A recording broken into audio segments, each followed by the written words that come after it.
अस्सलाम वालेकुम रहमतुल्लाहि व बरकातहू। पाकिस्तानियों कैसे हो? पाकिस्तानियों फाइनल की पहुंचने की आप सबको पाकिस्तानियों को मुबारक। इंडिया के घर में रोना धोना शुरू हुआ हुआ है। इंडिया रो रहा है। मुख्तलिफ टीवी चैनल्स पर उनकी चीखें सुनाई दे रही हैं। कोई कहता है कि हम पर काला जादू कर दिया गया है, कोई कहता है कि हमें हमारे भगवान ने नहीं बचाया है। मगर आप लोगों के लिए खुशी की खबरें ये हैं कि बाबर 11 ने बहुत ज़बरदस्त शानदार अपना पेश किया है खेल का हिस्सा, और उन्होंने ज़बरदस्त गेम की है और कम बैक किया है। उसके बाद बाबर ने अपने तमाम लोगों को, अपने खिलाड़ियों को मुतहद करके ग्राउंड में उतारा और इंशाल्लाह फ़तह अपने नाम की। और हमें उम्मीद है कि बाबर आज़म अभी फ़ाइनल में भी इंशाल्लाह हमारा सर झुकने नहीं देंगे। हमारी और पूरी कौम की, तमाम पाकिस्तानियों की बाबर 11 के लिए दुआएं हैं, और बाबर के लिए तमाम किस्म की हम हाथ उठाकर तम छोटे बड़े सब दुआ करते हैं कि अल्लाह बाबर को और रिजवान को और इन लोगों को सुरखरू करे, कुफार का सर नीचे करे। 5 टाइम का नमाज पढ़ने वाला मोहम्मद रजवान पाकिस्तानी टीम की शान है। बाबर आजम पाकिस्तान के कैप्टन, हमारे सब की दिलों की धड़कन पाकिस्तानी टीम। हर छोटे बड़े तमाम शोबा से और तमाम पाकिस्तानियों से अपील है कि हमारी टीम के लिए पुरजोर और पुरजोश दुआएं करें।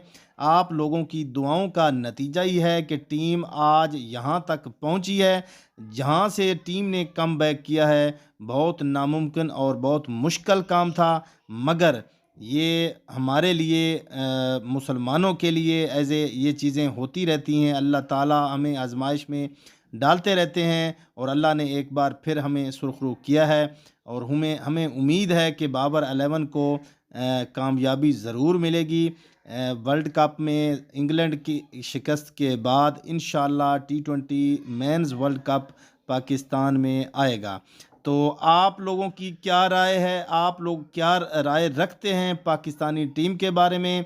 अपने कमेंट सेक्शन में ज़रूर बताइए, और हमारे इस चैनल को लाइक सब्सक्राइब कीजिए ताकि हम आप तक लाते रहें स्पोर्ट्स से, पाकिस्तानी टीम के लिए और क्रिकेट की दुनिया से जो भी कोई नई ताज़ी खबर होगी इंशाल्लाह हम आपके साथ शेयर करते रहेंगे।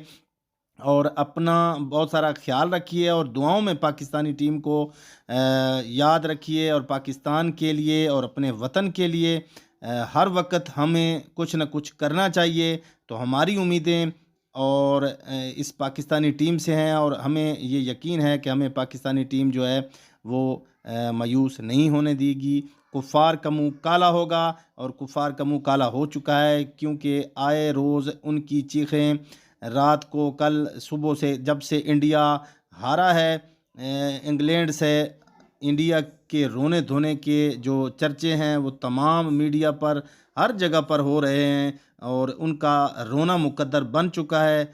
उन्होंने रोना ही है, इसके अलावा उन्होंने क्या करना है? इल्ज़ाम तराशी, और इसके सिवा कोई उनके पास कोई ऑप्शन नहीं है। तमाम तर परेशानियां इंडिया ने उठाई, और पाकिस्तान को नीचा दिखाने की उसने बहुत कोशिश की, मगर वो नाकाम रहा। तो हम दुआ करते हैं अल्लाह ताला हमें और हमारी टीम को कामयाबी दे, और हमारे इन प्लेयर्स को जिन्होंने हमारा एक दफ़ा फिर सर फ़ख्र से बुलंद किया सेमीफ़ाइनल जीत कर। और अभी हम उम्मीद रखते हैं कि इंशाल्लाह ये हमें फ़ाइनल में भी कामयाबी ज़रूर दिलाएंगे। अपना बहुत सारा ख्याल रखिए, और हमारे चैनल को सब्सक्राइब करें, लाइक करें। शुक्रिया, मेहरबानी।